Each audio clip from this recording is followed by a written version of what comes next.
Bonjour Barbara B, je suis ravie de te retrouver dans cette nouvelle capsule vidéo, 28e jour de mon défi de 30 jours, je me fous la paix. Alors aujourd'hui j'ai envie de te parler d'une conséquence, d'un comportement que l'on peut avoir lorsque l'on a le sentiment qu'on n'est pas assez, lorsqu'on a le sentiment qu'il faut respecter des règles pour pouvoir avoir de la reconnaissance, de l'attention des autres, quand on a le sentiment qu'il faut se plier aux desiderata des autres pour pouvoir enfin être aimé et enfin être complet. Cette tendance, ce comportement, c'est l'habitude de porter un masque.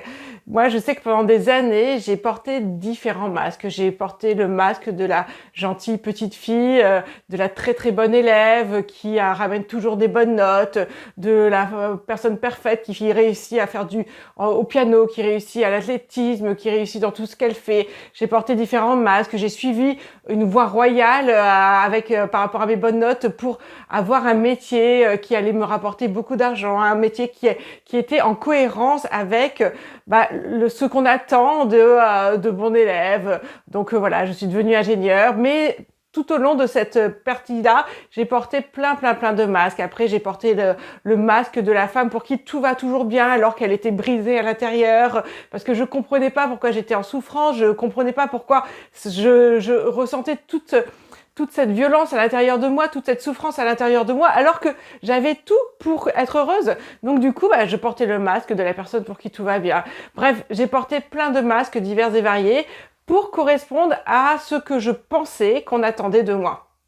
Et en effet, ce que je pensais qu'on attendait de moi, c'est ce qui me permettait d'être dans ces cas-là, dans la lumière, pour correspondre aux besoins des autres, aux attentes des autres, et donc enfin pouvoir recevoir de l'amour de l'extérieur, de l'attention de l'extérieur.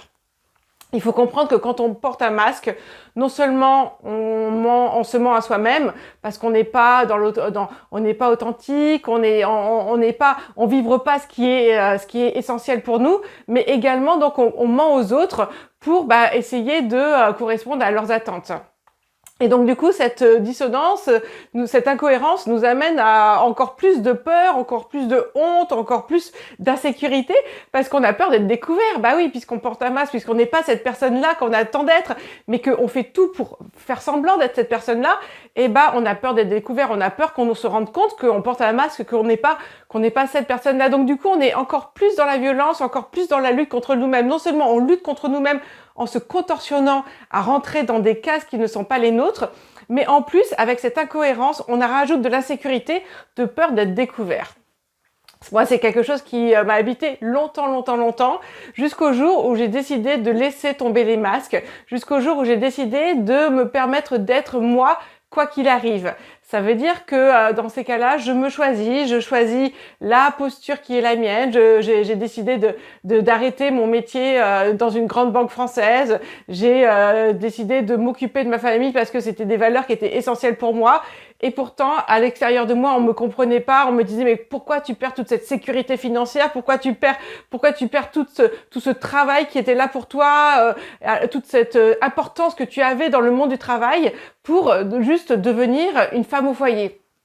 C'était quelque chose qu'on ne comprenait pas, qu'on m'a dit plein de fois, mais au moins j'étais moi réellement. Et c'est pareil quand j'ai décidé de créer mon entreprise, de devenir éveilleuse de conscience, de devenir coach en éveil de conscience. J'ai encore fait face à cette insécurité des autres parce que en fin de compte, quand on regarde vraiment bien ce qui se passe, quand on essaye de porter un masque, c'est pour correspondre aux attentes des autres, mais les attentes des autres sont fixées par rapport à leurs insécurités à eux. Donc c'est vrai que en fin de compte, c'est vraiment un monde sans fin, puisque on porte un masque pour répondre aux attentes des autres, donc ça nous met dans de l'insécurité, mais les attentes des autres sont fixées par rapport à leur propre insécurité, par rapport aux propres règles que eux ont intégrées de la société, de leur environnement, de leur enfance, de leur famille. Bref, c'est vraiment un carcan dans lequel on essaye de rentrer et on se perd et tout le monde se perd dans ce jeu-là. Donc, il y a un proverbe, une phrase qu'on dit souvent au mois de mai, c'est « Au mois de mai, fais ce qu'il te plaît ». Alors, je te propose vraiment au mois de mai de faire ce qu'il te plaît et de laisser tomber les masques. Montre la personne que tu es, ose briller qui tu es, ton essence, laisse vraiment rayonner qui tu es, parce que c'est en laissant rayonner qui tu es que tu permettras aux autres petit à petit de laisser tomber leur masque. Et donc moi, c'est ce que je t'invite à faire aujourd'hui, c'est ce que voilà, je me suis lancée comme défi tout au long de ce défi de 30 jours dans lequel j'ai décidé de me foutre la paix. Et se foutre la paix consiste à laisser tomber les masques, se choisir et se permettre d'être soi tout simplement. J'ai hâte de savoir ce que ça éveille en toi. Est-ce que ça résonne? Est-ce que toi aussi tu as cette tendance parfois à porter des masques? Est-ce que tu sens du coup cette insécurité qui arrive, de peur d'être découvert dans le fait que tu mens entre guillemets aux autres et tu te mens à toi-même? Voilà, c'était Barbara B. Je te dis à demain pour l'avant-dernier jour de ce défi de 30 jours dans lequel j'ai décidé de me foutre la paix. À demain, au revoir.